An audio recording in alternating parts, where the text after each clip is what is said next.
দেশের মানুষ যত ভালো থাকবে আমি মনে করব আমরা তত ভালো আছি। আমি কি পড়লাম, কি খেলাম, কি করলাম সেটা আমাদের কাছে কোনো বড় চাও না। আজকে প্রধানমন্ত্রী আছি, কালকে না থাকলে চলে যাব।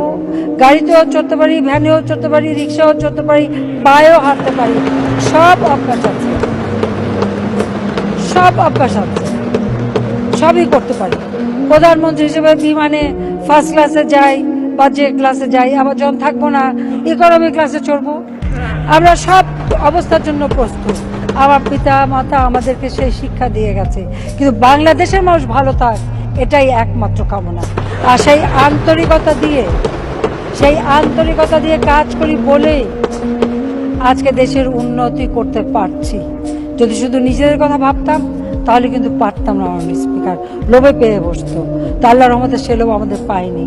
এদেশের মানুষের জন্য একসময় পুরনো কাপড় বিদেশ থেকে এনে দেওয়া হতো, কি লজ্জার কথা। আর আল্লাহর রহমতে এখন মানুষের সে অভাব নাই। এমনকি এখন যে কাপড় পাঠাচ্ছে, ঈদের সময় কাপড় পাঠিয়েছে এলাকা থেকে লোক এসে বললো, আব্বা কাপড় তো পাঠাচ্ছেন, দেবার লোক খুঁজে পাই না।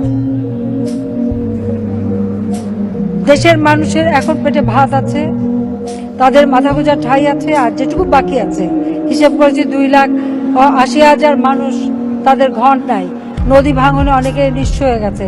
ইতিমধ্যে প্রকল্প নিয়েছি যে একটি মানুষও গৃহহারা থাকবে না, একটি মানুষও অভুক্ত থাকবে না। মানুষের চাহিদা পাল্টে গেছে। আগে 81 পরে বাংলাদেশে এসে যখন ঘুরতাম তখন মানুষ বলতো পেটে ভাত নাই, হাড্ডি সার কঙ্কাল সার এলাকা আমি দেখেছি। মাননীয় স্পিকার।